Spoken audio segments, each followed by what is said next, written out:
Hello guys, welcome to my channel Navdisha. आज हम लोग जेएसएससी सीजीएल पेपर 2 के प्रैक्टिस सेट 11 को देखेंगे। इनमें जिन प्रश्नों का संकलन किया गया है वो आपके सिलेबस के अकॉर्डिंग है और विगत वर्षों में पूछे गए हैं। पहला प्रश्न है, डिंगल एक नई हिंद आर्य भाषा या काव्य शैली है।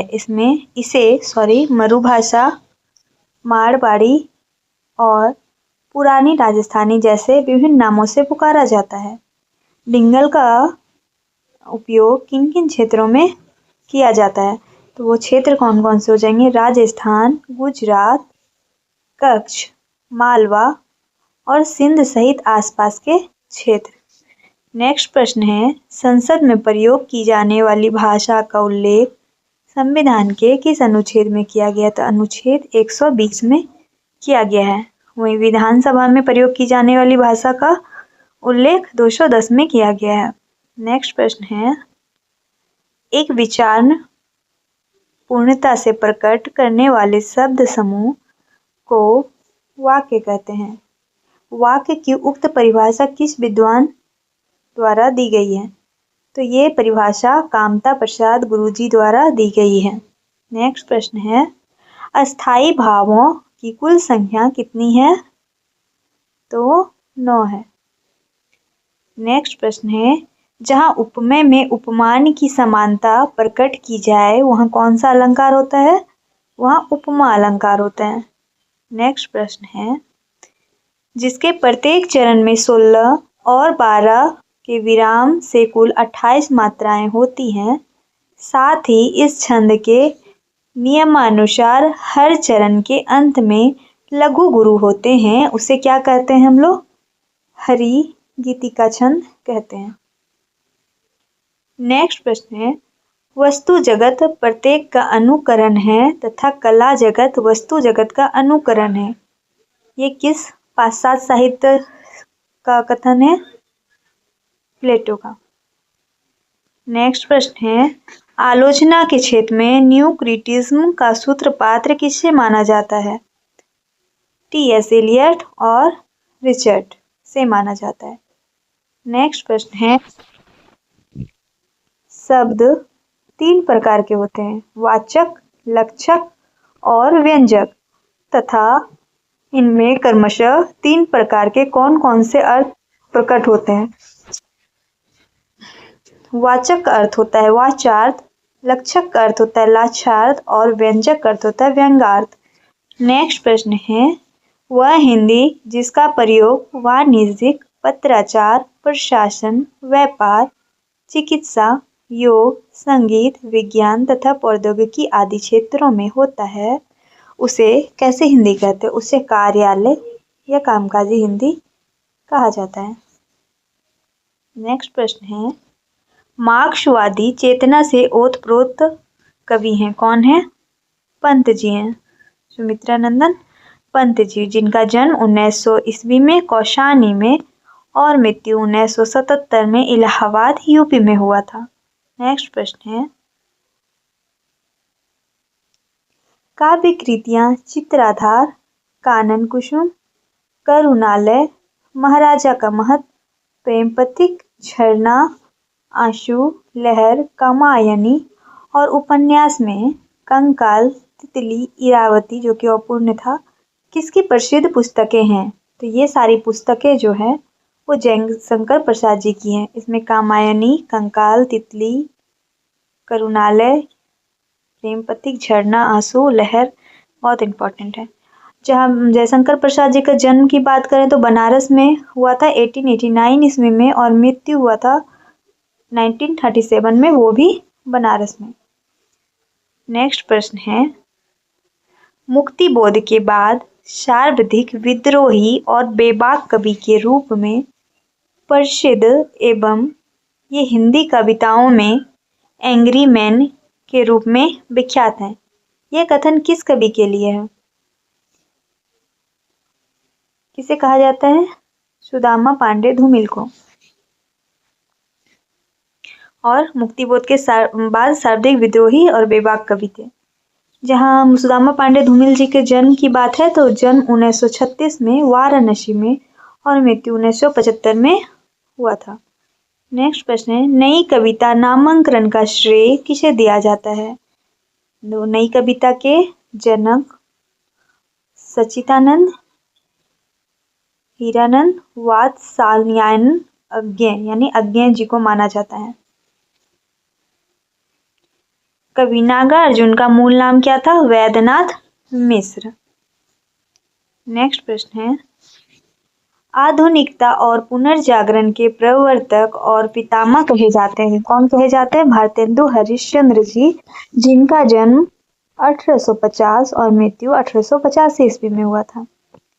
नेक्स्ट प्रश्न है, तात्विक दृष्टि से ना तो हमें पूरे अद्वैतवादी कह सकते हैं, यहाँ पे क्या होगा?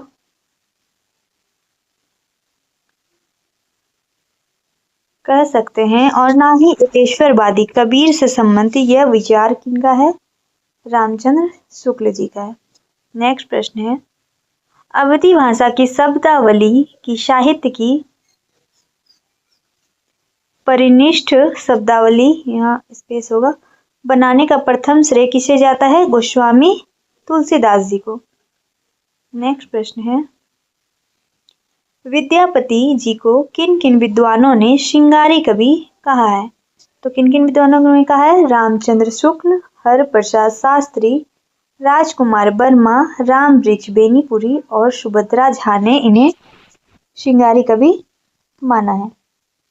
नेक्स्ट प्रश्न है, भ्रमर गीत सूरदास के भीतर एक सार तत्व है, यह कथन किसका है?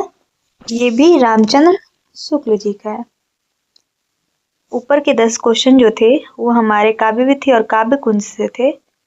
नीचे के क्वेश्चन जो हैं वो हमारे उपन्यास, नाटक और कहानी से हैं।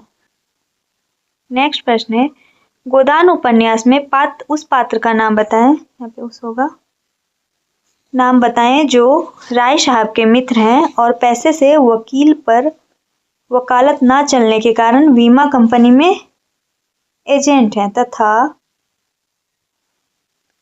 तालुकदारों और महाजनों एवं बैंकों से कर्ज दिलाकर वकालत से ज्यादा कमाई कर लेते हैं। तो उस पात्र का नाम क्या है? श्याम बिहारी तनखा। नेक्स्ट प्रश्न है, उपन्यास मैला आंचल में डॉक्टर प्रशांत और कमली के जोड़े को क्या कहा गया है? 2 पंछियों का जोड़ा।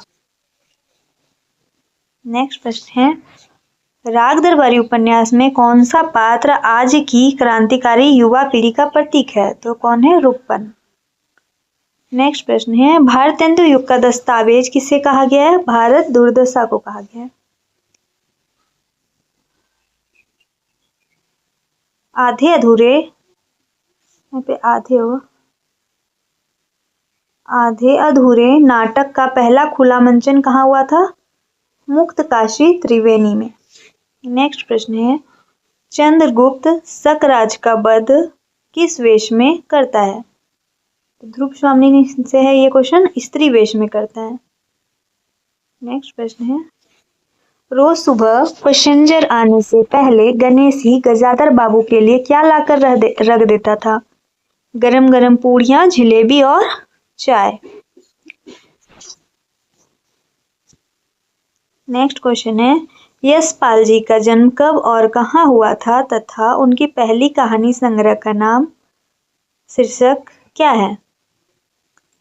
तो यशपाल जी का जन्म दिसंबर 1903 में फिरोजपुर छावनी पंजाब में हुआ था तथा इनके पहले कहानी संग्रह का शीर्षक था पिंजड़े की उड़ान। नेक्स्ट प्रश्न है, मिस पाल कहानी में रंजीत ने अपना सामान मनाली में कहाँ रखवाया? तो हिमाचल राज्य परिवहन के दफ्तर में। नेक्स्ट प्रश्न है,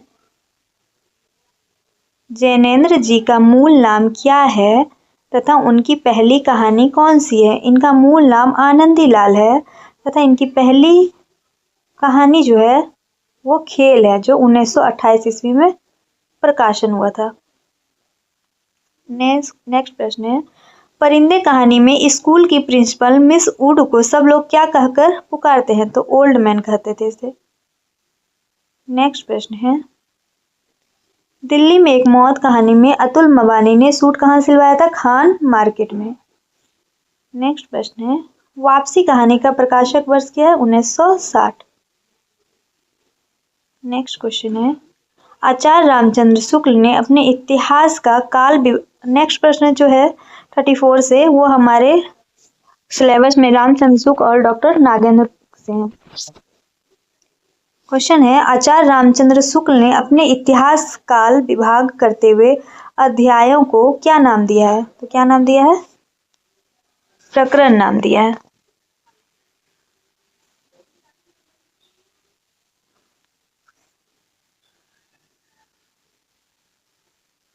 प्रकरण नाम दिया। नेक्स्ट प्रश्न है, शुक्ल जी ने आदिकाल अथवा वीर गाथा काल को कितने प्रकरणों में लिखा है?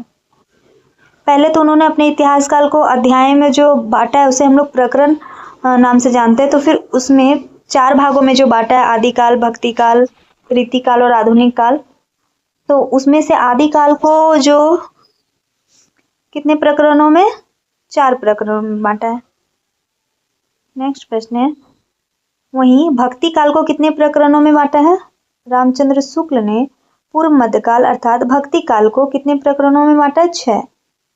आदिकाल को 6, आदिकाल को 4, भक्ति काल को 6। वहीं रीतिकाल को कितने भागों में बांटा है? 3। और रामचंद्र शुक्ल ने आधुनिक गद्य साहित्य को किस शीर्षक से विभाजित किया? जैसे उधर प्रकरण में किया था, यहाँ पे गद्य साहित्य को उत्थान शीर्षक से विभाजित किया है। और कितने आधुनिक गद्य साहित्य को कितने उत्थानों में विभाजित किया है? 4। गद्य वाले को 4 और आधुनिक काल के काव्य खंड वाले को 3 भागों में विभाजित किया है। वही क्वेश्चन है, रामचंद्र शुक्ल ने आधुनिक काल के काव्य खंड को कितने उत्थान में विभाजित किया है? 3। वहीं गद्य साहित्य को कितने उत्थान में किया है? 4। नेक्स्ट प्रश्न है, किस इतिहास लेखक ने हिंदी साहित्य का परंपरा 1050 विक्रम से स्वीकार किया है? तो किसने किया है? रामचंद्र शुक्ल जी ने। नेक्स्ट प्रश्न है, हिंदी साहित्य वास्तव में मिथक रचनाएं हैं, यह किसका कथन है? डॉक्टर नागेंद्र का। नेक्स्ट प्रश्न है, भारतेंदु जी एक ओर तो पद्माकार एवं द्विजदेव की परंपरा में दिखाई पड़ते हैं, वहीं दूसरी ओर स्त्री शिक्षा, समाज सुधार आदि पर व्याख्यान देते पाए जाते हैं। यह कथन किसका है? डॉक्टर नागेंद्र जी का। डॉक्टर नागेंद्र को किस क्षेत्र में प्रसिद्धि